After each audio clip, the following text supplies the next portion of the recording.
बड़ी खबर आ रही है इस वक्त। यूक्रेन के राष्ट्रपति ज़ेलेंस्की का बड़ा दावा कि रूस के खिलाफ जंग लड़ने आ रहे हैं 16,000 वॉलंटियर्स, 16,000 विदेशी वॉलंटियर्स यूक्रेन पहुंच रहे हैं, यह राष्ट्रपति ज़ेलेंस्की कह रहे हैं। उन्होंने कहा कि पश्चिमी देशों ने मुझसे 4 बार यूक्रेन छोड़ने के बारे में कहा। ज़ेलेंस्की ने कहा मैंने हर बार यूक्रेन छोड़ने से मना कर दिया है। यह बात तो चले मानी जा सकती है, लेकिन यह उनका दूसरा दावा जो है कि 16,000 विदेशी वॉलंटियर्स जंग लड़ने के लिए यूक्रेन के अंदर आएंगे, इस पर हम जरूर बात कर सकते हैं। और यह भी कि रूस से युद्ध के बीच ज़ेलेंस्की की पुतिन को चेतावनी भी आई है कि यूक्रेनी ना डरेंगे, ना टूटेंगे, ना सरेंडर करेंगे। यह राष्ट्रपति ज़ेलेंस्की कह रहे हैं। और पुतिन यूक्रेन के बारे में कुछ नहीं जानते, यह भी ज़ेलेंस्की का दावा है कि पुतिन की फौज का यूक्रेन में कोई काम नहीं है। तो आप देख रहे हैं एक जो डिफायंस है उनकी तरफ से वो अभी तक कायम है। वो अपनी जनता के सामने लगातार ये बात पेश कर रहे हैं कि तमाम खतरों के बावजूद, टारगेट नंबर 1 होने के बावजूद उन्होंने नहीं छोड़ा। यूक्रेन अपने देश के लोगों के बीच में ही मौजूद है, कहां है ये कोई नहीं कह सकता। और ये कह रहे हैं कि मुझसे 4 बार कहा गया कि अगर आप छोड़ना चाहते हैं यूक्रेन अपनी सेफ्टी को देखते हुए तो आप बाहर निकल सकते हैं, अब किसी और देश में आपको ले जाया जा सकता है, लेकिन उन्होंने इससे इनकार कर दिया है। और अब आपको बता दें रूस के विदेश मंत्री लावरोव का एक नया दावा भी सामने आया है, उसके बारे में भी आपको बता देते हैं।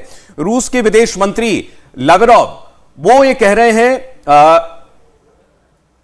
अभी इस वक्त वो कुछ बयान जारी कर रहे हैं, कुछ स्टेटमेंट जो है उनकी तरफ से आ रही है। इससे पहले कल पूरा दिन वो सुर्खियों में ये बात कहकर के थे कि अगर तीसरा विश्व युद्ध होगा तो वो न्यूक्लियर हथियारों से लड़ा जाएगा और वो विध्वंसकारी होगा पूरी दुनिया के लिए।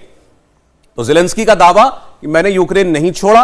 और अब देखते हैं कि रूसी विदेश मंत्री जो हैं वो क्या दावा कर रहे हैं। वो कह रहे हैं कि युद्ध अभी खत्म नहीं होगा, युद्ध अभी जारी रहेगा, युद्ध खत्म नहीं होगा। यह रूस के विदेश मंत्री का कहना है। अब यह बात और अहम हो जाती है जब हम ये जानते हैं कि आज ही यूक्रेन और रूस के बीच दूसरे दौर की बातचीत होनी है। उससे पहले वो कह रहे हैं कि युद्ध जारी रहेगा, युद्ध खत्म नहीं होगा। क्या मतलब निकालें कि बहुत बड़ा बयान है कि उस बातचीत से अगर कोई उम्मीद कर रहा है कि युद्ध विराम हो जाएगा तो वो गलत है। देखिए बिल्कुल गलत है। युद्ध विराम की इस बातचीत में कोई युद्ध विराम का मतलब नहीं है। ये दो दुश्मनों के बीच में, जिनके बीच में काफ़ी दिन से, काफ़ी सालों से दुश्मनी दो देशों के बीच में चली आ रही थी, अब उनके बीच में पहली बार जो पहले दौर की मीटिंग हुई तो उसमें भी कई लोग ये पूछ रहे थे, लेकिन उसमें भी है कि उसमें सिर्फ जिसको कहते हैं डिप्लोमेटिक लैंग्वेज में कि points of dissident were identified जी, मतलब कि ये दूसरे शब्दों, आसान शब्दों में कि मीटिंग असफल हुई तो उसको ये नहीं कहा जाता, दुनिया को दिखाने के लिए मिल रहे हैं केवल।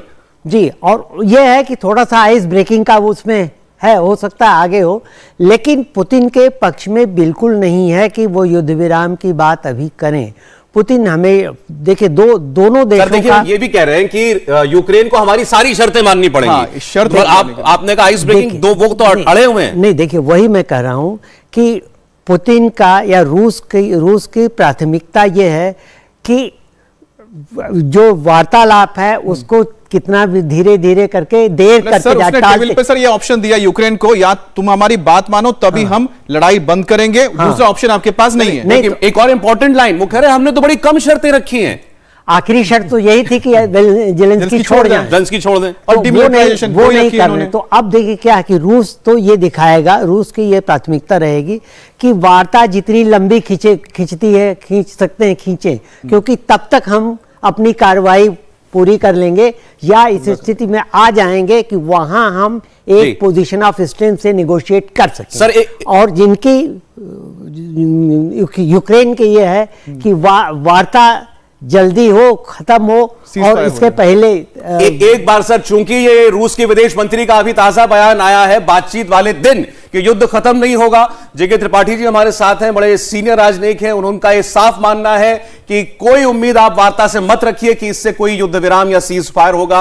और अब तो वो रूस के विदेश मंत्री ने भी साफ कर दिया कि युद्ध जो है वो जारी रहेगा। इंडिया टीवी हर वक्त हर जगह डाउनलोड करने के लिए सर्च करें India TV news Google play store या ऐप स्टोर पर।